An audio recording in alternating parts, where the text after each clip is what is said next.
Century of Flight.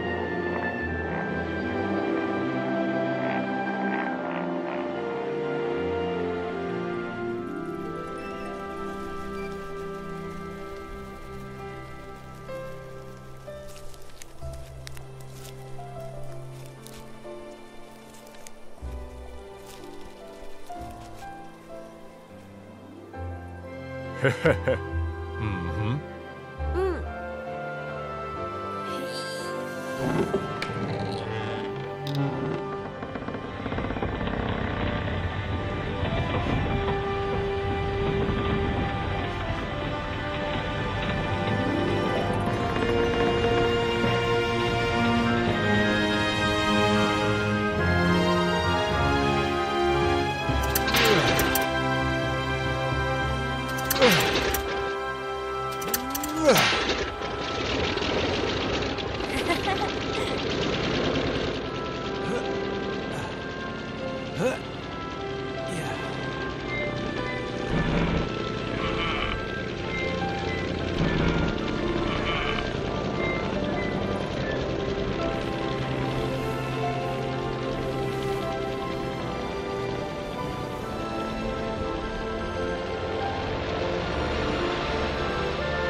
Hey, look over there! On November 12, 1783, the French Montgolfier brothers flew their hot air balloon before King Louis XVI of France and the Queen. It was their first manned flight. The balloon flew 8 kilometers at an altitude of 900 meters. Hey, bonjour!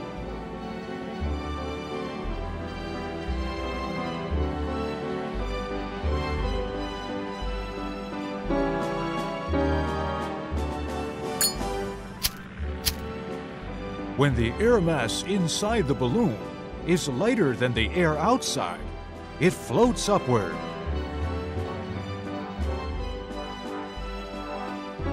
Airships are the same. In fact, thousands of years ago, the Chinese created the Kongming lantern using the same theory, but it didn't carry any people.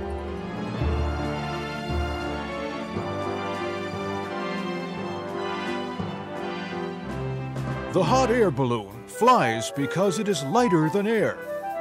100 years later, aircraft which were heavier than air emerged. Look! It was December 17, 1903. The Wright brothers of the US flew an aircraft they made. Although it flew for only 1 minute and just 37 meters, history named it the day of the invention of aircraft.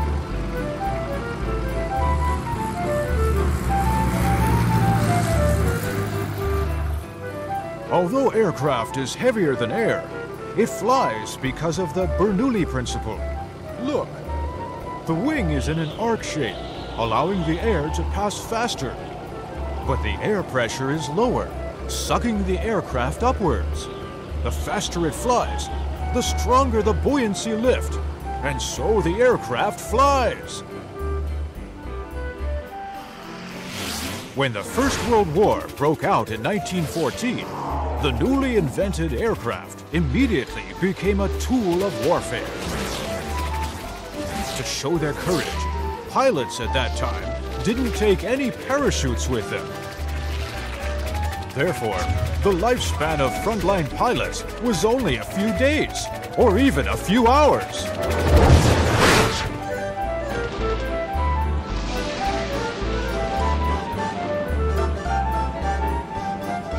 After World War I, the aviation industry developed rapidly. On May 20th, 1927, the American Charles Lindbergh flew his aircraft solo across the Atlantic, traveling from New York to Paris in 33 hours.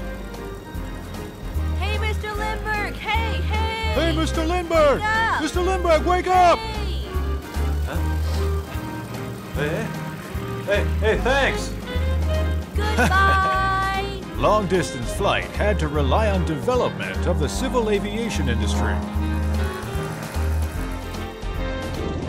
In 1935, the American Douglas Aircraft Corporation launched the DC-3, which could fly longer distances, carry more passengers, and was safer. It was the best of its time. In World War II, more than 10,000 of its military model, the C-47, were produced. Some of them are still in service today.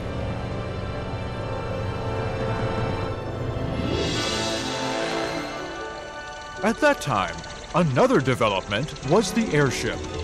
Just like the German Zeppelin, it was big and comfortable. But the hydrogen it used was very dangerous and would explode if care was not taken. After the Hindenburg exploded in 1937, airships were withdrawn from the industry. When World War II broke out in 1939, aircraft performance was greatly improved.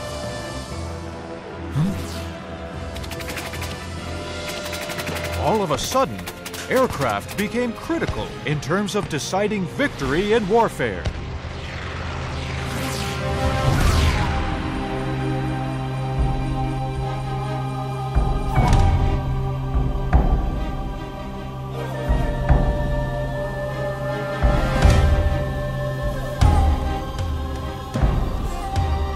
On December 7, 1941, Japan sent 6 aircraft carriers and over 300 aircraft to attack Pearl Harbor in the U.S.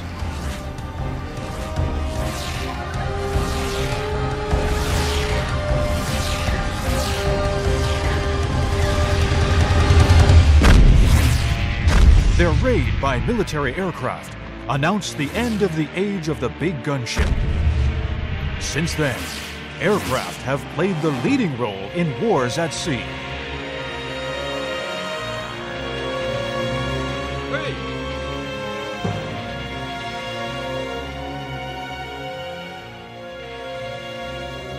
Talking about the key to success in war, in World War II, the American B-17 Flying Fortresses were the stars of the Air Force.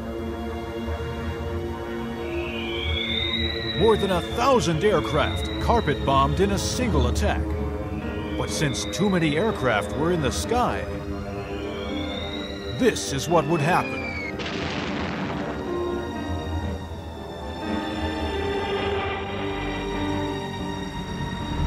The B-17 was followed by the Super Flying Fortress B-29. In August 1945, a B-29 dropped an atomic bomb on Hiroshima and Nagasaki of Japan, bringing World War II to an end.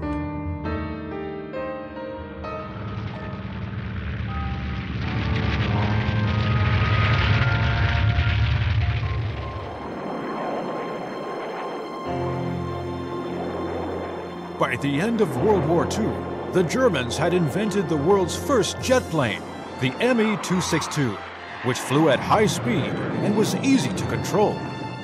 After the Cold War between the US and Russia, America acquired jet plane technology from Germany and then developed its own jet fighters, which joined the battlefield immediately.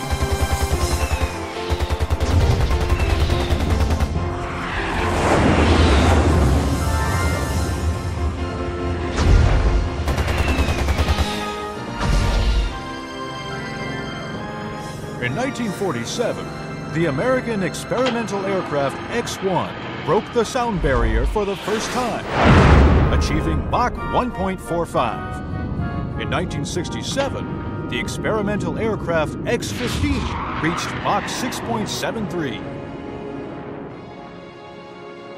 Oh, you see that? In 2004, The experimental hypersonic aircraft X-43A achieved Mach 9.6. This is the world record of aircraft speed. However, modern military aircraft not only had to fly faster, but also needed to be invisible. This is the American fighter plane F-117. But I can still see it. The so-called invisible is a specially designed style that makes the plane look very small in the radar. Of course, it can still be seen by the naked eye.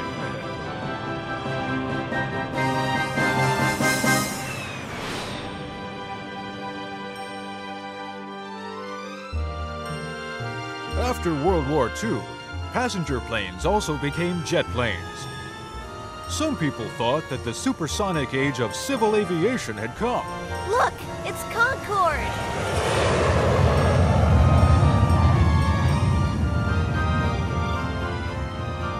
But they guessed wrong. Passengers preferred cheap air tickets to supersonic and expensive flights. The Concorde doesn't fly anymore.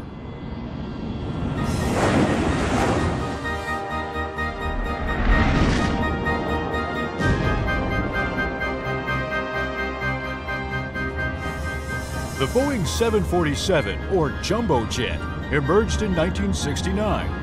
Its wide body can carry 400 passengers. When tickets became affordable, our dream of traveling came true. The jumbo jet has been dominating the market for 30 years. But now, the Boeing 747 is no longer the largest passenger plane in the world. It was replaced by the A380, produced by the Europe Airbus Company. It's a double-decker plane for 555 passengers.